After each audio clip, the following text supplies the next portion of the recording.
नमस्कार, मैं अशोक कुमार पांडे, स्वागत है आपका टीसीएच पर। आप जानते हैं आजकल मैं यूरोप में हूँ और आज सुबह जब मेरी नींद खुली हिंदुस्तान में 11 बज चुके थे और जब मैंने खबर देखी कि ज़ोहरान ममदानी न्यूयॉर्क के मेयर चुने जा चुके हैं, तो मुझे ये लगा कि दुनिया में जिस तरह से लगातार नफ़रत का बोलबाला होता जा रहा है और ख़ास तौर पर अमेरिका में ट्रंप जिस तरह से इस्लामोफोबिक और आप ये कह सकते हैं कि एंटी माइग्रेंट बनाने के लिए एंटी माइग्रेंट जो नीतियाँ हैं, वो बनाने की लगातार कोशिशें कर रहा है। मुझे लगा कि अमेरिका की जनता ने इसका शानदार जवाब दिया है। ज़ोहरान ममदानी पर मैं आऊँगा, लेकिन ज़ोहरान ममदानी अकेले तो न्यूयॉर्क में लड़ नहीं रहे थे।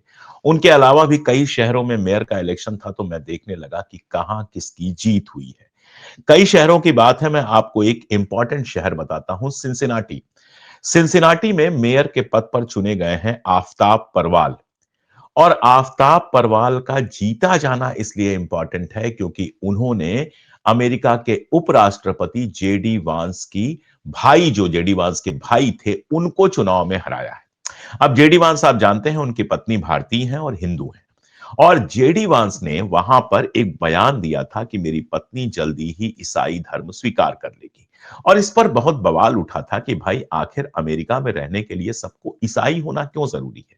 अगर उनकी पत्नी हिंदू हैं, हिंदू फेथ को मानती हैं, भारत में आई थी वो, मोदी जी से भी मिली थी और उनके बच्चों से फोटो था, वो सारा कुछ आया था, मंदिरों में गई थी, सब कुछ था। अगर वो हिंदू फेथ को मानती हैं, और मैं ये भी बता दूं कि जेडी वांस को उपराष्ट्रपति पद तक पहुंचाने में उनकी पत्नी का बड़ा हाथ है। और सिर्फ अमेरिका में नफरत का माहौल पैदा करके उनको ईसाई बनाने की बात करके जेडी वांस ने जिस तरह के ध्रुवीकरण की कोशिश सिंसिनाटी में की थी, वो बुरी तरह से फेल हुई है और जेडी वांस का सगा भाई इस चुनाव में हारा है। सिंसिनाटी के मेयर के लिए जीते हैं जनाब आफताब परवाल। ऐसे ही अगर बोस्टन की बात करेंगे तो बोस्टन में भी माइकल यू जीते हैं, जो निर्विरोध जीते हैं। अटलांटा में आंद्रे डिकेंस जीते हैं, पिट्सबर्ग में कोरी ओकानर जीते हैं, वर्जीनिया में एबिगेल स्पेबर्गर जीते हैं और वर्जीनिया में डिप्टी गवर्नर चुनी गई है गजाला हाशमी। यानी जो इस्लामोफोबिक माहौल पूरा अमेरिका में बनाने का कोशिश किया था, जो पूरी एक कोशिश आप देखते हैं अमेरिका में लगातार इस्लामोफोबिक माहौल बना है और खास तौर पे जियोनिस्ट लाबी के प्रभाव में आके ममदानी के खिलाफ सबसे ज्यादा जायनिस्ट लोग ही थे। आप देखते हैं कि मतलब इनडायरेक्टली आप यहां तक कह सकते हैं कि इजराइल का जो नेतन्याहू है वो ममदानी की मुखालिफत कर रहा था। इजराइल के अखबार जो हैं वो ममदानी की मुखालिफत कर रहे थे। एलन मस्क का कल एक ट्वीट आया जिसमें ममदानी और वॉट एवर हिज नेम इस टाइप का उसने लिखा था, जिसका मतलब एक ही था कि ममदानी को हराना जरूरी है, उसके लिए किसी को भी, कुमोस को वोट दो, किसी को भी वोट दो। ट्रंप ने यहां तक कहा था कि अगर जोहरान ममदानी जीतता है तो हम न्यूयॉर्क को जो फंडिंग करते हैं वो बंद कर देंगे। ऐसा लग रहा था कि अपने घर से फंडिंग कर रहा है।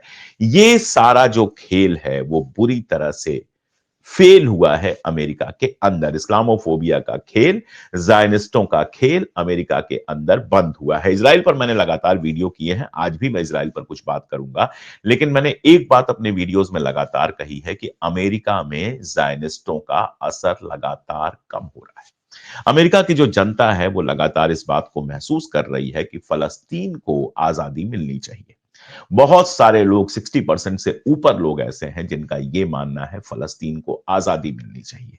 और इसीलिए जोहरान ममदानी जब आते हैं, एक ताजा तरीन चेहरा, ठीक है भारतीय मूल के हैं, वो एक अलग मामला है, हम भारतीयों के लिए थोड़ा एक्स्ट्रा खुशी की बात है क्योंकि वो भारतीय मूल के हैं। मीरा नायर जी जो उनकी माता जी हैं उनको सब लोग जानते ही हैं, बड़ी फिल्में कर रही हैं, उनके पिताजी को भी लोग जानते हैं। तो भारतीय मूल का होना तो हमारे लिए थोड़ा सा गर्व का मामला है। लेकिन असल बात यह है कि जोहरान ममदानी जिन मुद्दों को लेकर आते हैं, प्रवासियों के बारे में जिस तरह से बात करते हैं, लोगों की सुविधाओं के बारे में, आप बताइए शटडाउन वहां लगा हुआ है, लोगों को तनख्वाहें नहीं मिल रही हैं, लोग परेशान हैं।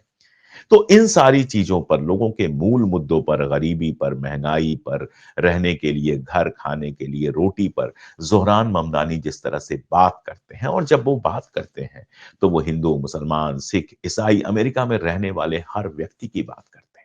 उस बात ने लोगों को अपील की है और कुमो के पक्ष में ट्रंप, नेतन्याहू, एलन मस्क और जाने किसके किसके लगने के बावजूद जोहरान ममदानी ने एक शानदार जीत हासिल की है। इसका मतलब अमेरिकी राजनीति में काफी कुछ हो सकता है। पहली बात तो ये कि ट्रंप का नशा उतरने का ये साफ साफ संकेत है। ट्रम्प जब सत्ता में आया था उसने बहुत बड़ी-बड़ी बातें की थी, मेक अमेरिका ग्रेट अगेन वगैरह, वगैरह, वगैरह, ये कर देंगे, महँगाई कम कर देंगे, लोगों को घर मिलेगा वगैरह, वगैरह। हमारे यहाँ भी साहब सत्ता में आए थे तो बहुत बड़ी-बड़ी बातें की थी। लेकिन हमारे यहाँ ऐसा लगता है कि धर्म का नशा अभी तक चढ़ा हुआ है। लेकिन अमेरिकन्स ने ट्रंप को बहुत जल्दी पहचान लिया। अभी हाल में आप जानते हैं कि ट्रंप के खिलाफ बड़ी-बड़ी ज़बरदस्त रैलियाँ निकली हैं। नो किंग मूवमेंट चला है, यानी तुम किंग नहीं हो, हमारे चुने हुए लोकतंत्र के चुने हुए राष्ट्रपति हो और अगर तुम राजा की तरह व्यवहार करोगे तो हम तुम्हारी मुखालिफत करेंगे। वो सब कुछ हुआ है। अप्रवासियों को लेकर वहां बहस शुरू हुई है। अमेरिका को बसाया ही अप्रवासियों ने है। जैसे दिल्ली से बाहर वालों को आप निकाल दें तो दिल्ली में क्या बचेगा? कुछ गांव बच जाएंगे। ऐसे ही अमेरिका में जो बाहर से आकर बसे हैं और जिन्होंने काम किया है, अगर उनको आप निकाल दोगे और उनके किए हुए काम को निकाल दोगे, तो फिर वो जंगल बन जाएगा, इसके अलावा कुछ नहीं रहेगा। तो अप्रवासियों के सवाल को लेकर वहां बहस शुरू हुई और ट्रंप की बहुत मामलों में जबरदस्त मुखालफत हुई है। ये चुनाव बता रहे हैं कि ट्रंप का नशा उतर चुका है और अगले एक आध साल में मिड टर्म पोल जब होने हैं और बाकी सब है, ट्रंप के लिए बड़ी मुश्किल आएगी सत्ता पर कब्जा बनाए रखने में और ये दुनिया भर के लिए बहुत अच्छी बात है क्योंकि दुनिया भर में ट्रंप इस तरह के नेताओं को लगातार बढ़ा रहा है। आप जानते हैं नोबेल प्राइज जिस तरह से दिया गया वेनेजुएला में जो राष्ट्रपति हैं मैद्रो उनको हटाने के लिए दिया गया, वो सोशलिस्ट है। उनका बहुत सीधा मामला है कि हमारे देश का जो तेल है, खनिज है, जो बाकी सब कुछ है, वो हम अमेरिका को नहीं लुटाएंगे। मिडल ईस्ट में भी ठीक है, गजा में उसने वार रुकवाई, लेकिन उसके पहले उसने जो वार करवाई है, जिस तरह से हथियार भेजे हैं और अभी भी गजा के अंदर जिस तरह से प्लान आया है कि 2 साल तक अमेरिका, यूरोप और मिडल ईस्ट के कुछ बड़े देशों की सेनाएं वहां पर रहेंगी, वो गजा को कंट्रोल करेंगी, वो बेहद प्रॉब्लमेटिक है। और उसको पढ़ने पर समझ में यह आता है कि 2 साल तो कहा जा रहा है, इसको 2 साल से बढ़ाया भी जा सकता है। यानी गजा पर इनडायरेक्ट कब्जा बनाए रखने का प्लान लेकर आया है ट्रंप, जो गजा के लिए या दुनिया के लिए बहुत अच्छी बात नहीं है। गजा पर इजराइल का कब्जा नहीं होगा तो अमेरिका का कब्जा हो जाएगा, बात तो एक ही है। और मल्टीनेशनल सेना होने का मतलब सीधा-सीधा होता है कि अमेरिका जिस तरह से चाहेगा उस तरह से वो सेना काम करेगी। आप देखिए मैं आपको एक खबर बताता हूं जो बेहद दिल दुखाने वाली है, जो खबर सुनकर मतलब क्या कहा जाए, दिल टूट जाता है बिल्कुल। इज़राइल के जेलों में फ़लस्तीन के जो लोग हैं, उनके साथ दुर्व्यवहार होता है, ये हम सब लोग जानते हैं। कई बार यौन दुर्व्यवहार जिसको ज़िना कहते हैं उर्दू में, रेप कहते हैं, वो भी होने की खबरें आई हैं। अभी वहाँ जो जेलों की एक ऑफिसर थी जिनका काम था कि जेल में जो व्यवहार होता है, उनकी जाँच करें। उन्होंने एक वीडियो लीक कर दिया। उनसे भी बर्दाश्त नहीं हुआ कि हमारे देश में इस हद तक की बात हो रही है। उस वीडियो में इज़राइल के आईडीएफ के सैनिक जेल के अंदर जो बंद फ़लस्तीनी हैं, उनके साथ रेप कर रहे हैं, मर्दों के साथ। और उस हद तक कर रहे हैं कि उनके इंटेस्टाइन फट गए, उनको बहुत सारी परेशानियाँ आ गई, लगभग मरने की स्थिति में पहुँच गए। अब आप भी समझ सकते हैं कि ये काम कोई इंसान तो कर नहीं सकता, ये काम सिर्फ हैवान कर सकते हैं और मैं बार-बार कहता हूँ कि इज़राइल में जिस तरह की सोसाइटी बनाई गई है, वहाँ के लोग हैवान हो चुके हैं। अब वो वीडियो लीक हुआ। चिंता इस बात की नहीं है, नेतन्याहू के भाषण में इस बात की चिंता नहीं थी कि हमारे देश में इस तरह का ह्यूमन राइट उल्लंघन कैसे हुआ। अगर ये चिंता होती तो जो इसके अपराधी थे उनको तुरंत जेल में डाल दिया गया होता क्योंकि उनके चेहरे साफ दिखाई दे रहे थे। चिंता इस बात की थी कि ये लीक कैसा हो गया? ये तो हमेशा होता है हमारे यहाँ, ये लीक कैसे हो गया? जिस महिला अधिकारी ने इसको लीक किया था और उसके बाद इस्तीफा दे दिया था, उनको गिरफ्तार कर लिया गया। लेकिन जिन लोगों ने ये हरकत की थी, जिन्होंने ये सारा कुछ किया था, वो अभी तक जेल से बाहर हैं। वो मुँह पे मुखौटा लगा के, मास्क लगा के फ़ोटो खिंचा रहे हैं और बयान दे रहे हैं, वी आर फ्री एंड सब कुछ। इसके पहले भी इस तरह की घटनाएँ हुई हैं और इस तरह की घटनाओं में जो दोषी लोग थे, उनको कोई सज़ा नहीं हुई। ये इज़राइल गज़ा की ताज़ा अपडेट है। और ऐसे में ममदानी का जीतना बहुत इंपॉर्टेंट है। ममदानी की जीत बताती है कि न्यूयॉर्क के अंदर या सिनसिनाटी के अंदर या बाकी जगहों पर जिनका मैंने नाम लिया, ट्रंप को लोग पसंद नहीं कर रहे हैं। और ये जो जीतें मिली हैं, ये बड़े अंतर से मिली हैं। यानी बम्पर वोट से जीतना हम हिंदुस्तान में जिसको कहते हैं कि बम्पर वोट से ममदानी जीते हैं। बम्पर वोट से जेडी वेंस का भाई हारा है। बम्पर वोट से गजाला जीती है। इसका मतलब क्या है? सिर्फ मुसलमानों के वोट से या सिर्फ प्रवासियों के वोट से ये लोग नहीं जीत सकते थे। अमेरिका के अंदर जो अमेरिका के नागरिक हैं, जो कई पीढ़ियों से अमेरिका में रह रहे हैं, वो भी इस तरह की चीज़ों को पसंद नहीं कर रहे हैं। क्योंकि अपनी तमाम कमियों के बावजूद ह्यूमन राइट के मसले पर पश्चिम और अमेरिका में एक सोच रही है और इस तरह की चीज़ों को बर्दाश्त नहीं किया गया है। अभी मैं नॉर्वे में था, वहाँ का किस्सा सुनाया जा रहा था कि कोई एक व्यक्ति था जिसने तीर चलाकर 5 लोगों को मार दिया, उसको भी फांसी नहीं दी गई। उसको भी जेल में रखा गया है और जेल के अंदर जिस तरह की सुविधाएँ मिलनी चाहिए, उस तरह की सुविधाएँ उसको मिल रही हैं, अखबार मिल रहे हैं, बाकी सारी सुविधाएँ मिल रही हैं। तो आप अपराधी हो, अपराध की आपको सज़ा मिलेगी, लेकिन इसका मतलब ये नहीं कि आपके सारे ह्यूमन राइट छीन गए। फ़लस्तीन में बिना अपराध के फ़लस्तीन के साथ जो हुआ है, 2 साल तक जिस तरह से फ़लस्तीन से रोज़ लाशों की खबरें आती रही हैं, रोज़ बच्चे मारे जाते रहे हैं, रोज़ औरतें मारी जाती रही हैं, रोज़ बूढ़े मारे जाते रहे हैं, जवान मारे जाते रहे हैं, घर तोड़े जाते रहे हैं, अस्पताल गिराए जाते रहे हैं।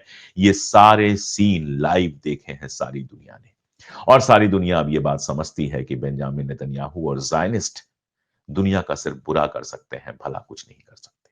सिर्फ दुनिया को जंगों में ढकेल सकते हैं, सिर्फ दुनिया में आग लगा सकते हैं, सिर्फ दुनिया में नफ़रत पैदा कर सकते हैं। जब अमेरिका का नागरिक ये देखता है कि मिलियंस ऑफ डॉलर्स इज़राइल पर लुटा दिए जाते हैं और उसके रहने के लिए घर नहीं है, उसके करने के लिए नौकरी नहीं है, उसके खाने के लिए फूड टिकट्स नहीं है, उसके लिए नौकरियाँ नहीं हैं, तो वो ये सवाल पूछता है कि आखिर निर्दोष फ़लस्तीनियों को मारने के लिए तुम मिलियंस लुटा रहे हो, लेकिन अमेरिका के जो गरीब हैं, उनकी कंडीशन ठीक करने के लिए अगर कुछ नहीं कर रहे हो, तो इसका मानी क्या है?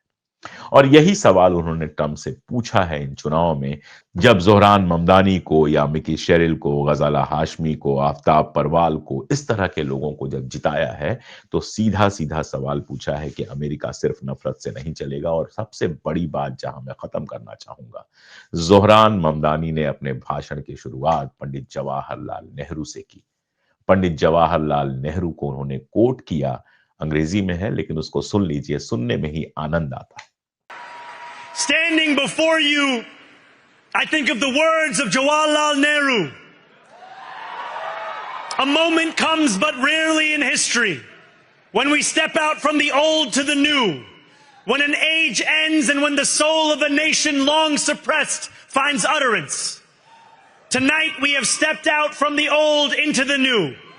ये एक बड़ा नेता होता है जिसके पास विश्व दृष्टि होती है, जो धर्म, जाति और छोटी-छोटी चीज़ों में बाँट कर दुनिया को नहीं देखता, दुनिया की बेहतरी का ख्वाब देखता है। ज़ोरान अमेरिका में पैदा नहीं हुए हैं, तो अमेरिका के राष्ट्रपति कभी नहीं बन सकते। लेकिन मुझे पूरी उम्मीद है कि न केवल वो अमेरिका की राजनीति में इम्पोर्टेंट रोल निभाएँगे, बल्कि दुनिया भर में जिस तरह की नफ़रत की राजनीति फैली है, उस नफ़रत की राजनीति के खिलाफ एक बड़े सिंबल बनेंगे। और अमेरिका का जो ये बदलाव है, ये दुनिया में धीरे-धीरे परकोलेट करेगा, जो राइट विंग की ताकतें हैं, नफ़रती ताकतें हैं, आज नहीं तो कल हारेंगी और धर्म, जाति इन सब से आगे बढ़ के भारत के अंदर भी और दुनिया के अंदर भी हम ऐसे लोगों को सत्ता में लाएँगे, जो सबको साथ लेकर चलने की बात करते हैं, जो बाँटने की नहीं, जोड़ने की बात करते हैं, जो नफ़रत की नहीं, मोहब्बत की बात करते हैं। मैं आप जानते हैं हिंदुस्तान से बाहर हूँ इसलिए चाह के भी बहुत टाइमली वीडियोज़ नहीं कर पाता, टाइम ज़ोन का अंतर है। यहाँ कई सारी दिक्कतें भी होती हैं, लेकिन उसके बावजूद मेरी कोशिश है कि मैं अपने वतन से, अपने लोगों से, आप सबसे लगातार जुड़ा रहूँ। देखते रहिए हमारे वीडियो, चैनल को सब्सक्राइब कर लीजिए। मुमकिन हो तो हमारी मेंबरशिप लीजिए। बहुत जल्दी मैं लौट कर आ रहा हूँ और फिर पहले की तरह ही रोज़ लगातार ढेर सारी आपके साथ बातें होती रहेंगी। अपनी बातें कमेंट में ज़रूर लिख दीजिए। बहुत शुक्रिया।